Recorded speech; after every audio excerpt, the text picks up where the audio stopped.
Tema pada malam hari ini adalah pengharapan dalam penderitaan. Mari saudara-saudara, kita akan membuka dari Roma 5 ayat pertama sampai ke 7 terlebih dahulu ya. Maksudnya 6. Roma 5 ayat 1 sampai 6.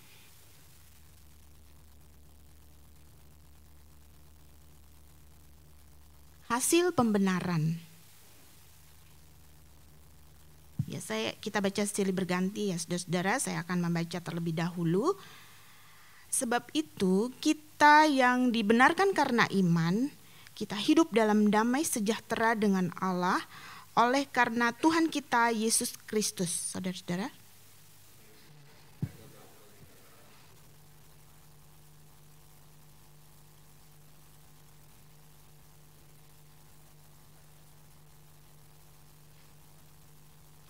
Dan bukan hanya itu saja, kita malah bermegah juga dalam kesengsaraan kita.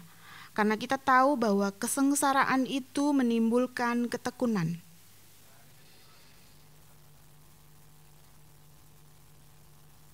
Dan pengharapan tidak mengecewakan, karena kasih Allah telah dicurahkan di dalam hati kita oleh Roh Kudus yang telah dikaruniakan kepada kita.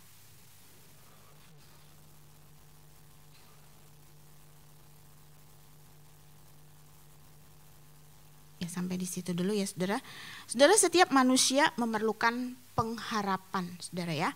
Karena pengharapan itu menentukan seseorang untuk bertahan ya, untuk bertahan terhadap segala yang mungkin tidak nyaman, mungkin membuat dia sangat menderita, sangat sengsara ya. Pengharapan itu sangat dibutuhkan oleh manusia.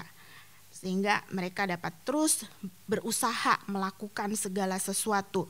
Karena apa? Mereka punya pengharapan ya. Misalnya seorang yang sakit kanker ya, mereka mau menjalani kemo ya, yang tidak begitu, pasti tidak enak ya, menyakitkan, tapi mereka mau menjalaninya karena mereka punya pengharapan supaya sembuh ya. Atau mungkin seorang karyawan pekerja yang bekerja di perusahaan, di pabrik atau di sekolah begitu ya, mereka pun pasti mempunyai tantangan ya dalam pekerjaan mereka, mungkin pemimpin yang berlaku tidak adil dan lain sebagainya, tetapi mereka terus berusaha untuk bekerja karena mereka punya pengharapan mereka akan mendapat gaji ya. Pasti mereka juga sebagian besar sudah mendapatkan THR ya dan pulang mudik sekarang ya. Atau para siswa, mahasiswa ya, mereka mau berjuang ya, melakukan paper atau tugas-tugas ya, harus tidur bukan malam ya, subuh baru bisa tidur begitu, tapi mereka mau melakukannya karena mereka punya pengharapan. Nanti mereka diwisuda, mempunyai gelar sehingga dapat mendapatkan pekerjaan ya. Lalu mungkin wanita ya sering ya tarik sana tarik sini begitu ya. Sulam alis, sulam bulu mata ya begitu. Saya pernah bertanya gitu ya kepada salah satu jemaat gini, dia baru tarik sana tarik sini, cantik sih. Saya bilang, apakah kamu nggak sakit ya digituin ya? Terus dia bikin kelopak mata begitu ya. Ya sakit sih Bu Joyce ya, tapi kalau mau cantik harus bisa sakit ya saudara. Jadi nggak apa-apa sakit, yang penting pengharapannya cantik gitu kan ya. Nah itulah manusia ya saudara. Tetapi masalahnya selama kita masih hidup di dunia ini, pasti kita tidak akan terlepas dari yang namanya kesulitan ya, tantangan, penderitaan, kesengsaraan itu ya. Itu kita tidak mungkin bisa terlepas dari semuanya itu. Manusia pertama, Adam dan Hawa, pasti hidup sangat nyaman dan aman. Semuanya tersedia, bahkan mereka mempunyai hubungan yang erat dengan Tuhan kapanpun mereka mau. Tetapi sejak mereka jatuh ke dalam dosa, mereka tidak mengalami itu. Mereka harus keluar dari Taman Eden, sehingga sejak itulah mereka harus berjuang di dunia ini ya. Dan kita tahu di dalam dunia ini ya, kita akan menghadapi kesulitan, sakit penyakit, ketidakadilan dan lain sebagainya.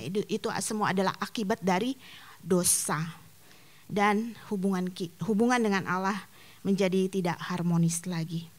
Saudara, itulah kita manusia yang berdosa ini butuh dibenarkan oleh Tuhan supaya menghasilkan damai sejahtera.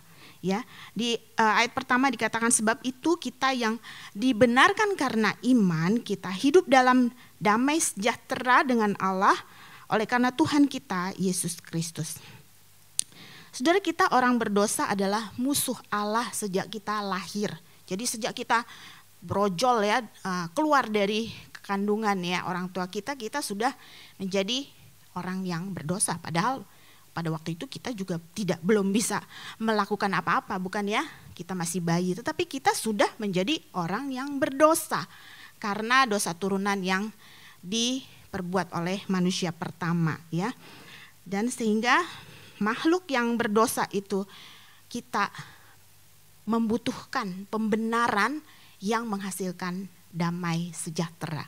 Nah, masalahnya saudara-saudara, damai sejahtera yang bisa kita terima dan alami itu tidak bisa begitu saja secara cuma-cuma kita dapatkan, saudara ya. Ya misalnya dulu ya, waktu belum ada CCTV, sekarang banyak CCTV ya. Kalau kita melanggar lalu lintas gitu ya, nah kita akan dipanggil oleh polisi ya. Biasanya kita bilang sama polisi ya sambil mempersiapkan uang gitu ya, damai sajalah Pak ya, damai saja gitu sambil memberikan sejumlah uang gitu ya. Jadi memang untuk mendapatkan damai sejahtera itu tidak bisa cuma-cuma, tidak bisa gratis gitu saudara ya. Saudara, dosa bukanlah hanya setumpuk perbuatan jahat manusia ya. Kalau dosa hanyalah setumpuk perbuatan manusia, kita bisa membayarnya dengan setumpuk perbuatan baik. Ya, bukan? Oleh karena itu pengajaran-pengajaran yang lain menitik beratkan kepada kesalehan, perbuatan baik ya, supaya apa? Supaya selamat dan masuk surga, saudara ya. Apabila dosa hanya setumpuk perbuatan jahat, saudara, Allah tidak perlu datang ke dunia sampai mati di kayu salib. Dosa adalah hal yang amat sangat serius di hadapan Tuhan. Dan hanya melalui kematian anak tunggalnya, melalui darahnya yang tercurah, manusia baru dapat dibenarkan dan diselamatkan oleh Tuhan. Dosa adalah hal yang serius bagi Tuhan ya. Dan sesuai dengan khotbah Pendeta Castelia waktu Jumat Agung ya, beberapa minggu yang lalu, saya ingat bahwa sejak Tuhan Yesus datang ke dunia, dia tahu bahwa job desk-nya adalah menuju kepada kematian. He's marching to his death. Dia tahu bahwa dia harus mati karena untuk menyelamatkan dan mendamaikan manusia yang berdosa. Dan di ayat ke-8 Roma 5 ayat 8 ini dikatakan, akan tetapi Allah menunjukkan kasih-Nya kepada kita oleh karena Kristus telah mati untuk kita ketika kita masih berdosa. Saudara, salib adalah satu-satunya alasan kita dibenarkan di hadapan Tuhan.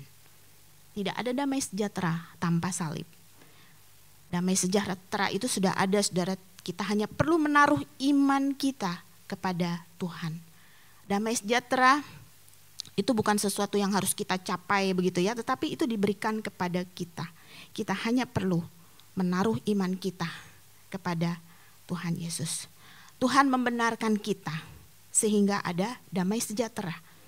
Hasil pembenaran dari Tuhan adalah damai sejahtera dalam diri kita. Ada shalom dalam hati kita. Walaupun kesengsaraan, penderitaan masih tetap ada karena kita masih hidup di dunia. Tetapi Tuhan memberikan damai sejahtera, shalom itu dalam hati kita. Yang kedua adalah saudara, di ayat yang kedua, oleh Dia kita juga beroleh jalan masuk. Oleh iman kepada kasih karunia ini, di dalam kasih karunia ini kita berdiri dan kita bermegah dalam pengharapan akan menerima kemuliaan Allah. Kita menaruh iman kepada Yesus, bukan hanya dosa-dosa kita saja yang diampuni, tetapi kita juga diadopsi, diangkat menjadi anak-anaknya, sehingga kita mempunyai akses masuk ke dalam karunia Tuhan selama-lamanya. Saudara, misalnya Kate Middleton. Kate Middleton adalah seorang wanita biasa ya saudara ya. Sebelum dia, sama seperti kita ya, sebelum dia menjadi istri Pangeran William, pasti dia tidak mempunyai akses masuk ya untuk bisa ada di istana kerajaan Inggris. Tetapi setelah dia menjadi istri Pangeran William, dia mempunyai akses masuk. Dia menjadi anggota keluarga kerajaan Inggris sehingga dia bisa berada di istana kerajaan Inggris. Sama seperti kita saudara, kita sudah menjadi anak-anak Tuhan, kita sudah dibenarkan, kita mendapat akses masuk untuk berhubungan dengan Tuhan kapanpun kita mau. Tuhan Raja di atas segala raja dunia, Sang Pencipta kita dan semua yang ada di bumi ini. Lalu di ayat yang ketiga dan keempat saudara, bermegah dalam kesengsaraan. Saudara, ada alasan ilahi sehingga kita bisa bermegah dalam kesengsaraan kita saudara. Yang pertama adalah kita akan tekun. Saudara, tidak ada ketekunan tanpa kesengsaraan. Saudara, saya ingat pada waktu saya kuliah, kami mahasiswa musik harus mengambil major ya. Kita harus milih mau major piano, organ, composition atau yang lainnya ya. Pada waktu itu saya memilih major piano karena saya berpikir bisa main piano itu lebih berguna lah ya untuk pelayanan di Indonesia. Tapi masalahnya standar saya tidak memenuhi, maksudnya permainan saya tidak memenuhi standar. Jadi saya ditolak begitu ya. Tapi saya bersikukuh, saya maunya major piano gitu ya. Tapi mereka selalu bilang your standard is too low, Joyce. Jadi you cannot be accepted begitu ya. Tapi saya bilang tolong beri saya kesempatan gitu ya. Sehingga memang saya diberi kesempatan selama 1 semester. Dan saya bersyukur Tuhan memberikan saya ketekunan ya di dalam tanda kutip kesengsaraan gitu ya. Ketekunan, saya bertekad setiap hari minim 3 jam saya harus berlatih. Ya, saya harus mengubah teknik saya yang salah. Ya sebenarnya bukan saya yang salah ya, gurunya ya. Kenapa ngajarinya salah gitu ya. Jadi saya harus mengubah dan karena usia saya sudah 20 tahun ke atas waktu itu. Jadi sebenarnya secara teori sangat susah untuk dirubah. Dan saya harus merubahnya dalam waktu 1 semester. Jadi selama 1 semester saya hanya belajar do, re, mi, fa, sol, la, si, do, si, la, so, fa, mi, re, do gitu ya. Membosankan saudara. Tetapi saya harus melakukannya supaya saya diterima di major piano. Dan saya ingat setiap malam di basement tempat kita berlatih itu ya, jam 11 mahasiswa yang bertugas menutup basement ya, basementnya juga biasanya udah kosong sejak jam 9. Jam 11 dia selalu bilang, Joyce, sorry, time is up, sudah harus ditutup ya. Jadi tapi Tuhan berikan saya ketekunan. Kalau kita dapat menanggung kesengsaraan, tekun menanggung kesengsaraan, itu akan menghasilkan tahan uji, saudara ya. Tahan uji tidak bisa terjadi dalam 1 hari atau 1 malam. Kita harus tekun dalam kesengsaraan sehingga ada tahan uji, menghasilkan tahan uji. Dan kita harus percaya bahwa kesengsaraan bisa digunakan Allah untuk kebaikan kita. Di Roma 8 ayat 28 ya, kita tahu sekarang bahwa Allah turut bekerja dalam segala sesuatu untuk mendatangkan kebaikan bagi mereka yang mengasihi Dia, yaitu bagi mereka yang terpanggil sesuai dengan rencana Allah. Lalu di ayat kelima saudara, dan pengharapan tidak mengecewakan karena kasih Allah telah dicurahkan di dalam hati kita oleh Roh Kudus yang telah dikaruniakan kepada kita. Saudara, Roh Kudus bersaksi dalam diri kita, dalam hati kita, dalam hidup kita bahwa Tuhan, Dia sangat mengasihi kita. Nah, pertanyaannya adalah bagaimana caranya kita tahu mengukur besarnya kasih seseorang? Ya, dalam hal ini kasih Allah ya. Bagaimana kita bisa tahu bahwa Allah itu besar, sangat besar kasihnya kepada saya, kepada kita semua. Saudara, semakin besar kesadaran akan besarnya dosa kita dan akibat dosa itu, semakin besar kesadaran akan kesenjangan antara kita dengan Tuhan, dengan Allah, membuat semakin besar pemahaman yang kita miliki tentang besarnya kasih Allah terhadap kita. Saudara, di Markus 14 dan Matius 26, pada waktu itu Tuhan Yesus diundang makan oleh Simon si kusta gitu di Betania ya, begitu ya. Mungkin pada waktu Tuhan Yesus sedang makan ya, ngobrol-ngobrol begitu ya. Ditulis di situ, datanglah seorang perempuan membawa suatu buli-buli pualam berisi minyak narwastu murni yang mahal harganya. Setelah dipecahkannya leher buli-buli itu, dicurahkannya minyak itu ke atas kepala Yesus. Saudara, wanita itu merasa sangat hina, sangat tidak layak, sangat berdosa. Mungkin dia biasa dicibir orang, dia biasa dihina orang, dihakimi bahkan ya, tidak ada orang yang mau berteman bahkan bersahabat. Ya mungkin biasa tidak diterima oleh orang. Tetapi Tuhan Yesus tidak menghakimi dia. Tuhan Yesus menerima dia apa adanya. Dan itu yang dia rasakan, bahwa kasih Allah itu sangat besar. Karena dia merasa tidak layak. Dia merasa sangat hina, dia merasa sangat berdosa. Dan sehingga wanita itu merasa betapa besarnya kasih Tuhan kepadanya. Sehingga dia rela memberikan yang terbaik, yang termahal buat Tuhan Yesus. Saudara, mungkin kita adalah orang-orang yang rajin beribadah, atau kita rajin atau pelayanan ya, ikut ambil bagian dalam pelayanan. Namun apabila kita tidak menyadari bahwa kita sebenarnya orang berdosa, tidak layak bahkan melayani, atau sebenarnya kita tidak mampu melayani, kita dimampukan oleh Tuhan bisa melayani. Kita tidak merasa hina di hadapan Tuhan. Ya, kalau kita tidak mempunyai perasaan seperti itu, kita tidak merasa bahwa sebenarnya kita tidak layak, sebenarnya kita tidak pantas ya, sebenarnya kita orang yang paling berdosa. Kita tidak akan mungkin, saudara, bisa merasakan kasih Allah yang terlalu amat sangat besar terhadap kita, saudara.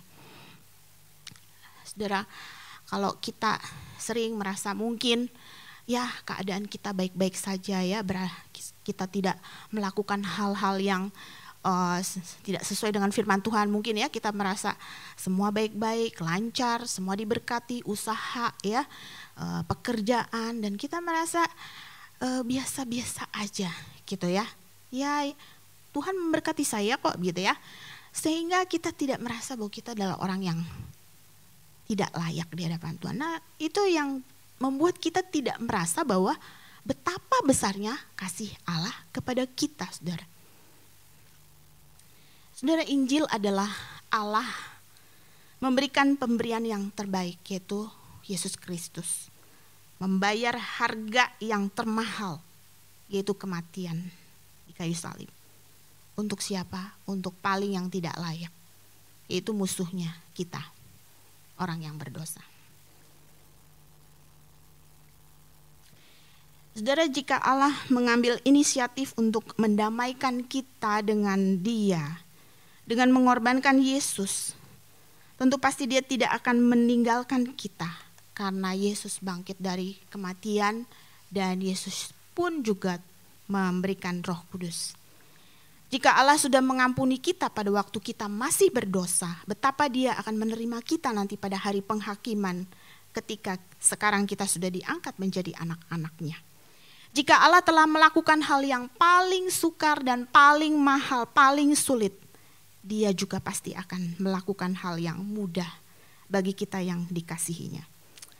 Saudara, itulah yang menjadi sumber pengharapan kita, bahwa Tuhan yang terlalu mengasihi kita akan sudah melakukan hal yang tersulit, yang termahal melalui karyanya di atas salib. Dia juga yang pasti akan menolong kita, akan mengangkat kita, melepaskan kita dari setiap kesulitan dan pergumulan kita. Sesuai dengan rencana dan waktunya, saudara. Karena setiap kesengsaraan, setiap pergumulan, penderitaan akan membuat kita tekun dan tahan uji. Dan sehingga nama Tuhan dipermuliakan melalui penderitaan dan kesengsaraan kita.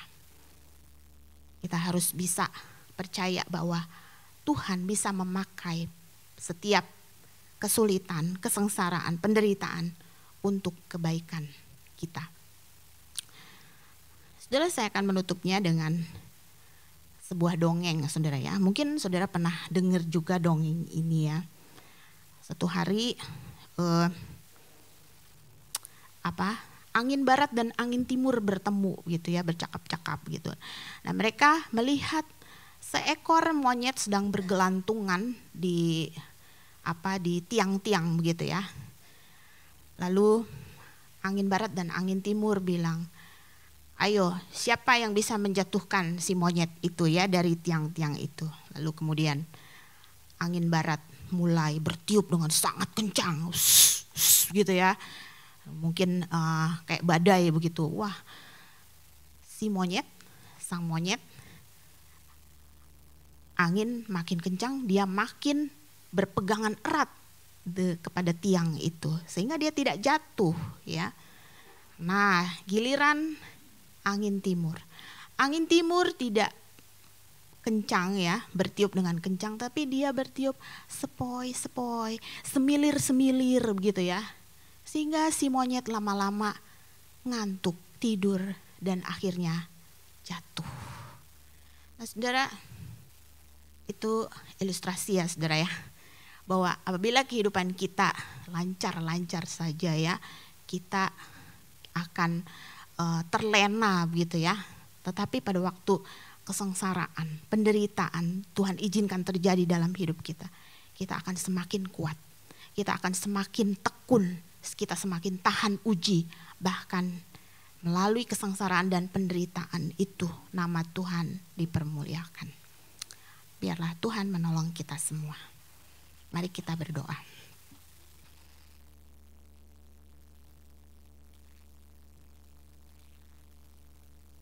Bapa dalam surga, kami minta Engkau menolong kami untuk terus bertahan dalam setiap pergumulan, setiap tantangan, setiap penderitaan kami yang Engkau izinkan terjadi Tuhan. Kami mau melalui kesengsaraan dan penderitaan kami boleh mengerti maksud dan rencana-Mu, sehingga kami bertahan, tekun, tahan uji, dan nama-Mu dipermuliakan. Karena kami yakin semuanya untuk kebaikan kami.